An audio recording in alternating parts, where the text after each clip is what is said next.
here at 11:02 Eastern Time here on the early afternoon, late morning of, gosh, what day is today? It is, I know it's in October. I gotta look everywhere for a date here. October 9th, Friday. Hope you are all doing well. Hope that you are all safe. Of course, if you are watching here on YouTube, or if not, go to youtube.com/myradar. Click on the subscribe button and do not forget to turn on notifications as well. Click that notification bell. That way you always know whenever we drop a new video, whenever we go live. We've got a lot of exciting, cool content coming to the channel. So be sure to follow us along for the ride. Of course, if you are also unaware, we are everywhere on social media. Be sure to follow us on Facebook, YouTube, Instagram, of course, on Facebook, on Twitter as well, all over the place. And of course, you can also watch these live streams in the MyRadar app as well. Just tap on the video portal to see that live stream. I've also got the chat right here in front of me too. If you guys have any questions for me or for any of the other meteorologists on staff or anyone behind the scenes, get your questions into us. I've got everything from YouTube, Twitter, Facebook, all right here in front of me here. So again, big shout out to all of you watching and a big shout out to everyone behind the scenes. We've got a full house through the rest of the evening and into Saturday as Hurricane Delta approaches land. Now, Looks like my headphones are dying here, Fernand, so that's one thing just to know for us here. But let's take a look at the MyRadar app here, and let's take a look at Hurricane Delta. As it stands right now, and I should add that right now I have the wind layer turned on, the radar layer, and the hurricane tracker. The best part, of course, about the MyRadar app is how customizable it is, right? So you can see exactly what you want to see, and in a very cool visual way. So let's tap on Hurricane Delta here, and that's going to give us all the information that we need, at least that is current. A Category 3 hurricane with wind speeds at 115 miles per hour. So that is about 5 miles per hour weaker, which is pretty negligible, but 5 miles per hour weaker. So the storm is just slightly weaker here as the water that it's moving into there in the northern Gulf of Mexico is a little cooler than over the central Gulf of Mexico. Some drier air coming in from the northwest and potentially some shearing as well along the northern edge of the storm. But nonetheless, still a Category 3 in intensity. And if we take a look at the path from the National Hurricane Center, expected to make landfall as we work our way into this evening, if not later this afternoon, before weakening to a Category 2 hurricane, and eventually as a tropical storm, tropical depression, and finally dissipating as it works its way north and east toward the Ohio and Tennessee River valleys. What's also important to notice here is that, can you see Lake Charles there? In fact, I'll turn off the radar just momentarily there, and I'll even turn off the winds. You can see Lake Charles, Sulphur. This particular area right here took a direct hit not long ago at all from Hurricane Laura. So it has certainly been an active hurricane season as a whole, but for the folks that live along the Gulf Coast, it has more than likely been a season to forget, especially for that part of the coastline, literally right there, as another powerful hurricane bears down on the coastline.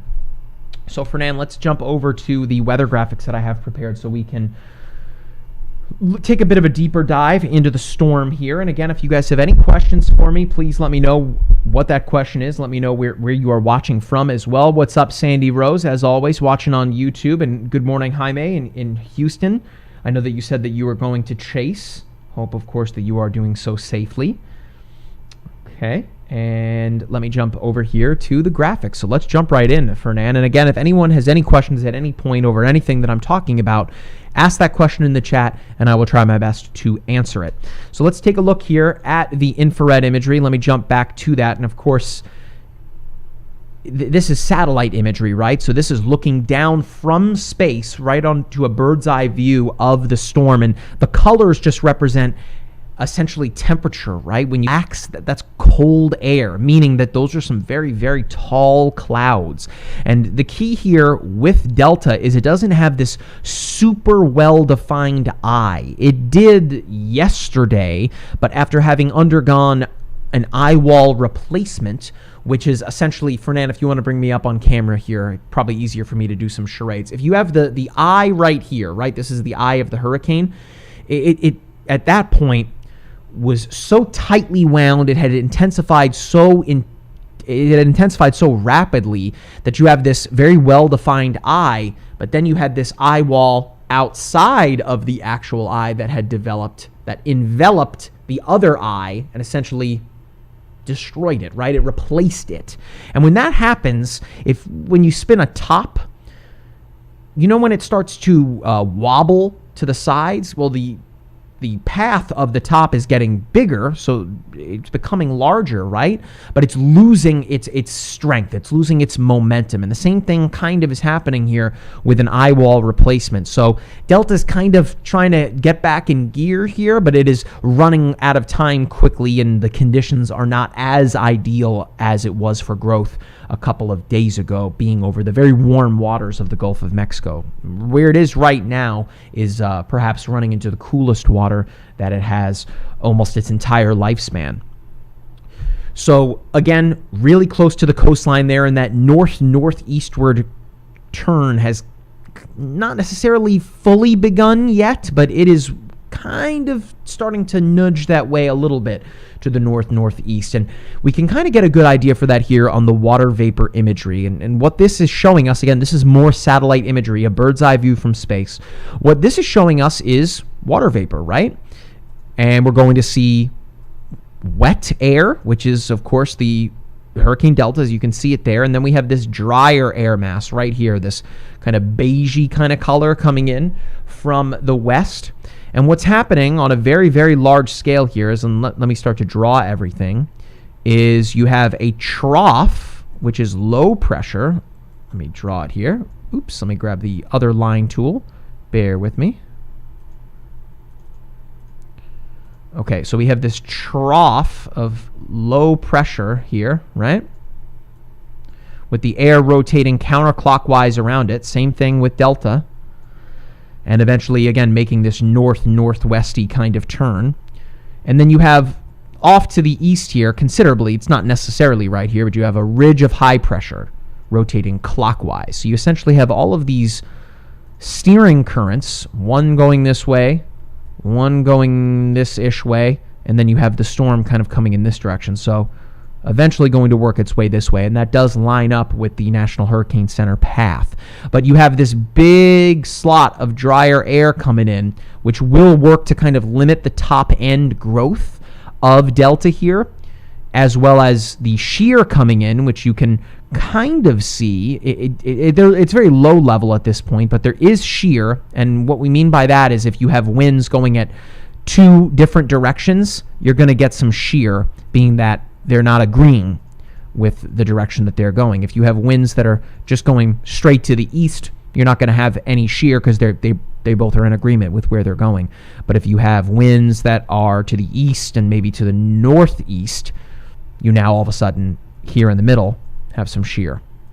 And that with a hurricane is one thing that could work against it. So let's take a look here at the tropical tracker. Right now, 130 miles south-southwest of the Cameron, Louisiana coastline as a Category 3 storm. Again, it has weakened, 115 miles per hour down from 120. Pretty negligible, especially when you consider the storm surge and the rain that is coming from this event. And then if we take a look at the next 5 days, again, expected to make landfall just before the evening hours. So notice that line there, excuse me, let me grab the drawing tool here. This line, as a Cat 2 here, is tonight at 8 o'clock. So just before 8 o'clock into the late afternoon, early evening is when landfall is expected right here along the southwestern Louisiana coastline, very close to the Texas coastline. And if we keep advancing here, you'll see that as we head into the weekend, of course, it really loses steam as, you know, these things want to sit over the water, right? They want to be over warm water. That is what is fueling them. And by this point here into early Saturday morning, it is well off the coastline. Could still be holding on to some tropical storm force winds at this point and bringing with it a lot of rain. But as far as the hurricane force winds, that'll be down here near the coastline, as well as the storm surge threat, of course, near the coastline. The rest of the way looking likely to be a big rainmaker, much like how Laura was when it tracked almost this exact same way. So let's take a look at the coastal watches and warnings. That red color there, that is a hurricane warning. And notice that does really play into to at least where right now the National Hurricane Center has the cone going. And if we zoom on in, I don't want you to get lost in the semantics here, where if you live in Galveston, Texas, going, oh, we're under a tropical storm warning, we're good.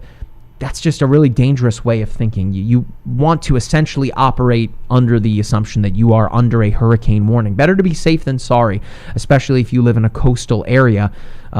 Any of these coastal areas here colored in by either purple or red. Again, red, a hurricane warning, which does include Port Arthur, Morgan City, Lake Charles. And then you have New Orleans here that is under a tropical storm warning as well. If we advance ahead, this is going to be very important too. Key, I would say, as the National Hurricane Center has honed in on their messaging that the storm surge from this event will indeed be life-threatening. A storm surge warning in place from all the way east of New Orleans for almost the entire coastline of the state of Louisiana, all the way westward to near Cameron. Lake Charles isn't included in the storm surge warning, but again, a lot of rain and some strong winds coming your way.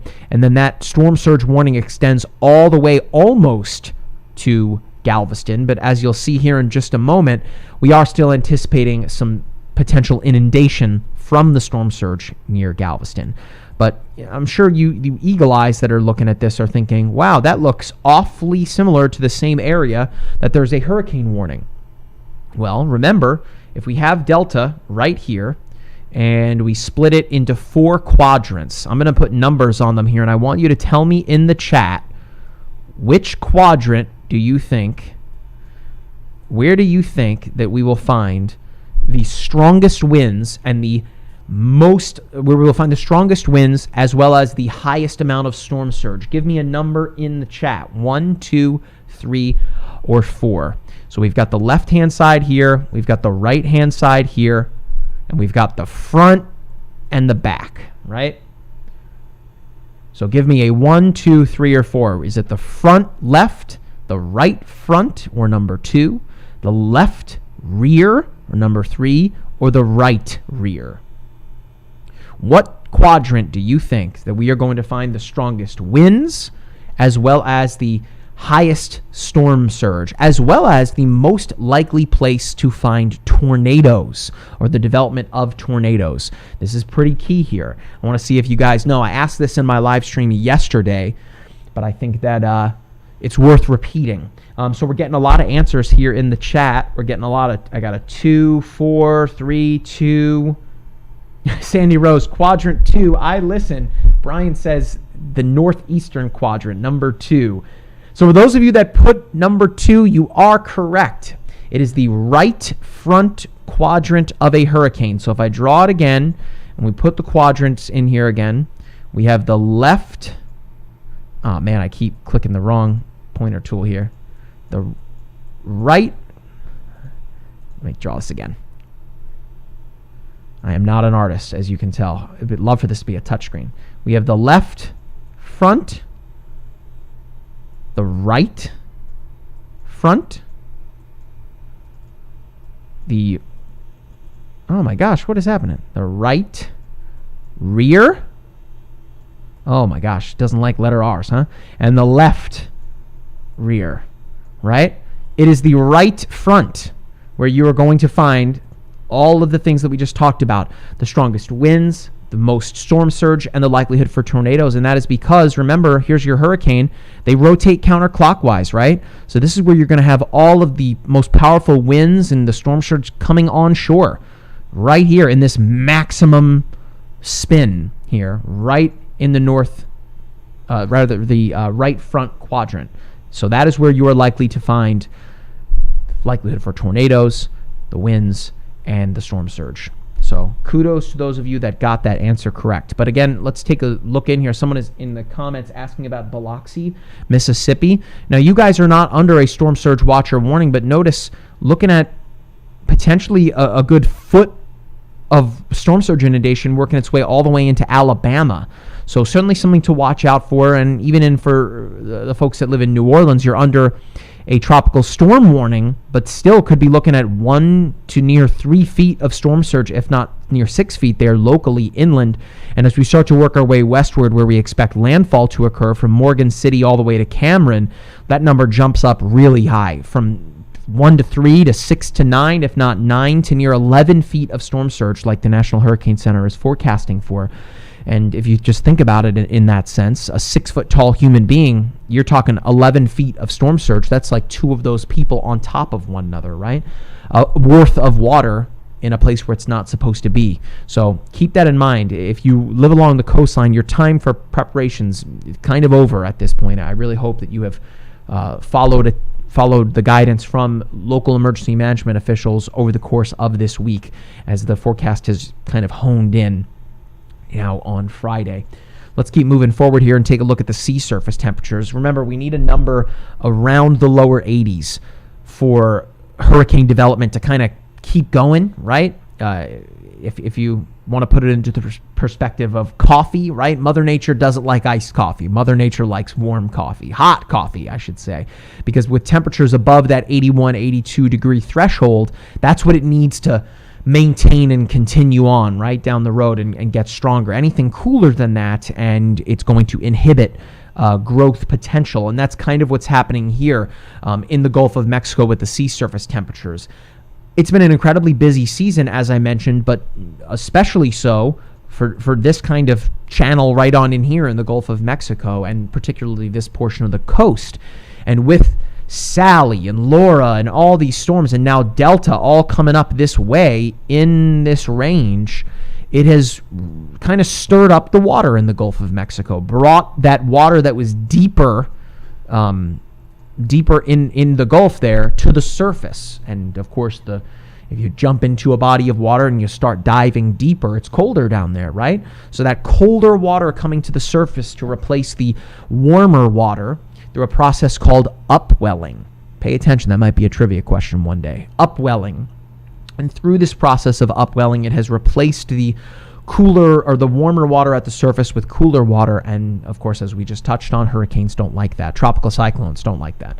They want warm water. So that's kind of another silver lining there that is preventing Delta from really kind of reaching its top end potential there. But let's take a look here now at the European model, the ECMWF, just so we can compare it to the path from the National Hurricane Center, and notice it's pretty much on the money there. And another thing to not overlook it is the cone itself, these 2 blue lines, right?